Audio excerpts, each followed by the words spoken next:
एक समय की बात है, कैलाश पर्वत पर बैठी माँ पार्वती किसी सोच में डूबी हुई थी। तभी भगवान शिव ने उनसे पूछा, क्या हुआ पार्वती? आखिर किस सोच में खोई हुई हो? क्या बात है? महादेव, सावन का महीना आरंभ हो गया है। पृथ्वी लोक पर आपके भक्त जल भरकर धूमधाम से कांवड़ लेकर जा रहे हैं। ये दृश्य ऊपर से देखने में कितना मनमोहक है। सो तो है, पर महादेव, यदि ये दृश्य हम आपके भक्तों के बीच शामिल होकर ये देखें, तो दृश्य और भी सुंदर होगा ना? आप कहना क्या चाहती हैं पार्वती? मैं कुछ समझा नहीं। महादेव, मैं पृथ्वी लोक पर जाना चाहती हूँ और आपके भक्तों के बीच में रहकर उनकी खुशियों में शामिल होना चाहती हूँ।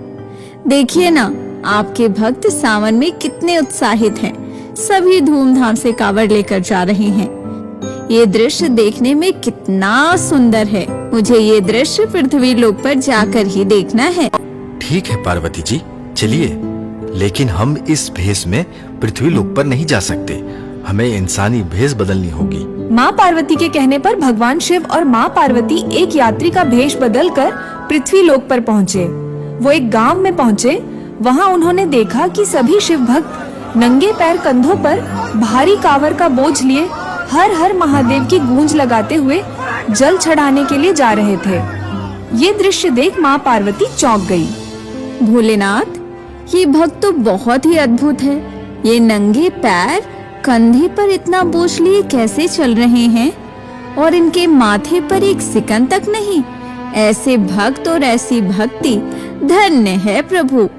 इनका ये भक्ति भाव और मेरे प्रति इतना समर्पण, यही भक्ति मुझे इनके अधीन करती है देवी। इसीलिए मैं भी पूरी यात्रा में इनकी रक्षा करता हूँ। तभी पार्वती जी की नजर एक भक्त पर पड़ी। वो भक्त आने जाने वाले कांवरियों के पैर दूध से धो रहा था और उन्हें आदर से बैठाकर भोजन करा रहा था। प्रभु, ये भक्त कौन है जो कांवर यात्रियों के पैर दूध से धो रहा है और उन्हें भोजन भी करा रहा है? पार्वती, ये मेरा परम भक्त में से एक हरिलाल है। ये कांवर लेकर जा नहीं सकता, इसीलिए हर सावन ये कांवर यात्रियों की सेवा करता है। देखने में तो ये धनी लगता है। हाँ पार्वती, इसकी इसी भक्ति भाव को देखकर मैंने इसके घर को धन्य धान्य से भर दिया है। भोलेनाथ, आप बड़े ही भोले हैं। आप किसी पर भी जल्द ही प्रसन्न हो जाते हैं। आपने बिना परीक्षा लिए इसे सब कुछ दे दिया। आज इसके पास इतना धन है, तभी सेवा कर रहा है। इसमें कौन सी भक्ति की बात है? मैं तो इसे आपका सच्चा भक्त तभी मानूंगी जब इसके पास कुछ नहीं होगा, तब भी ये इतने ही प्रेम से आपकी सेवा करेगा। ठीक है, अगर आपके मन में कोई संदेह है तो आप इसकी परीक्षा लेकर देख लीजिए। माँ पार्वती ने सेठ हरिलाल की परीक्षा लेने की सोची। हरिलाल सब कांवर यात्रियों की सेवा सत्कार करके अपने घर को जाने लगा। वो अपने घर पहुंचा तो देखता है उसकी पत्नी श्रद्धा अपने 2 साल के बच्चे को गोद में लिए एक टूटी झोपड़ी के बाहर बैठकर रो रही थी। उसे समझ नहीं आया कि जहाँ उसका एक आलीशान घर हुआ करता था, वहाँ ये टूटी झोपड़ी कैसे आ गई। क्या हुआ श्रद्धा, तुम यूं रो क्यों रही हो? और ये हमारा घर कहाँ चला गया? क्या बताऊं आपको, बहुत बड़ा अनर्थ हो गया। क्या हुआ बोलोगी? रोए क्यों जा रही हो? मैं अभी सोकर उठी तो देखा कि हमारे घर के स्थान पर ये झोपड़ी आ गई और हमारा घर, सारा अनाज, धन दौलत, बर्तन, सभी कीमती चीजें गायब हो गई। क्या कह रही हो तुम? इतना सब ऐसे कैसे गायब हो जाएगा? मैं नहीं जानती, मुझे कुछ समझ नहीं आ रहा कि ये कैसी माया है।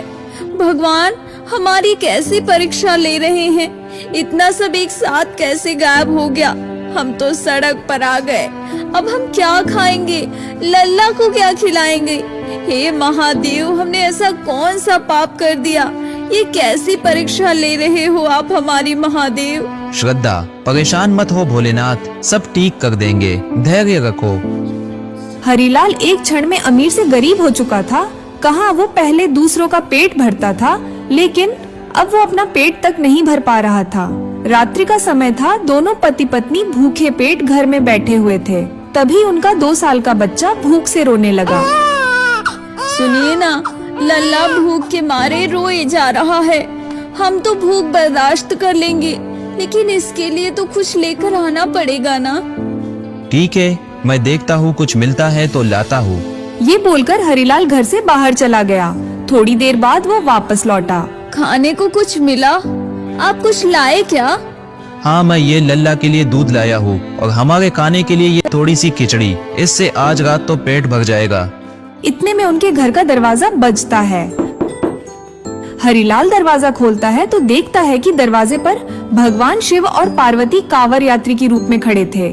क्या ये घर हरिलाल जी का है? हाँ बताइए, मैं आपकी क्या सेवा कर सकता हूँ? हम काफी थक चुके हैं और हमें बहुत जोरों की भूख भी लगी है। हमने सुना था कि आपके पास कोई कांवड़ यात्री भूखा नहीं लौटता, तो क्या आज के लिए हमें भोजन और विश्राम की जगह मिल सकती है? हाँ हाँ, क्यों नहीं, ये तो मेरा सौभाग्य होगा। आइए। शिवजी और पार्वती जी हरिलाल के घर के अंदर जाते हैं। हरिलाल अपनी पत्नी के पास जाता है।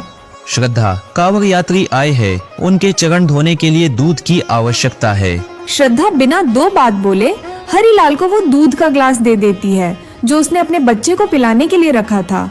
दोनों की आंखों में आंसू थे। उन्हें पता था इसके बाद उनके बच्चे को भूखा ही सोना पड़ेगा। हरिलाल दूध का ग्लास ले जाता है और उस दूध से शिवजी और पार्वती जी के चरणों को धोता है। तभी उसकी पत्नी श्रद्धा खिचड़ी लाकर शिव पार्वती को परोसती है। ये लीजिए, ये खिचड़ी खा लीजिए। क्षमा कीजिएगा, आज घर में इसके अलावा और कुछ बना नहीं है। शिव और पार्वती को पता था कि हरिलाल अपना और अपने बीवी बच्चों का पेट काटकर उनकी सेवा कर रहा है। हरिलाल और उसके परिवार का ये सेवा भाव देख माँ पार्वती और शिवजी की आंखों से आंसू छलक जाते हैं और वो दोनों अपने वास्तविक रूप में आ जाते हैं। अपने सामने साक्षात शिव और पार्वती को देख दोनों पति पत्नी को अपनी आंखों पर विश्वास नहीं होता और वो उनके चरणों में गिर जाते हैं। प्रभु, आपके दर्शन पाकर मैं धन्य हो गया। उठो हरिलाल, तुम्हारे जैसा भक्त पाकर हम भी धन्य हो गए हैं। हम तुम्हारी परीक्षा ले रहे थे और तुम इस परीक्षा में सफल हुए हो। तुम्हारा मेरे प्रति ये समर्पण देख मैं अपने आंसू नहीं रोक पाया। हाँ हरिलाल, मैं तुम्हारी परीक्षा ले रही थी और मुझे बहुत खुशी है कि तुम इस परीक्षा में सफल हुए हो। मैं तुम्हें आशीर्वाद देती हूँ, तुमने जो जो खोया है वो सब मिल जाएगा और तुम ऐसे ही कांवड़ यात्रियों की सेवा करते रहोगे। तथास्तु। ये बोलकर वो दोनों वहाँ से अदृश्य हो गए। उनके अदृश्य होते ही हरिलाल की झोपड़ी वापस से आलीशान महल में बदल गई। वो फिर से पहले जैसा धनवान हो गया। माँ पार्वती की कृपा से इस बार उसकी टांग भी ठीक हो गई। हरिलाल को सब कुछ मिल गया था। अब वो कांवड़ यात्रियों की सेवा करने के साथ साथ खुद भी कांवड़ ले जाने लगा।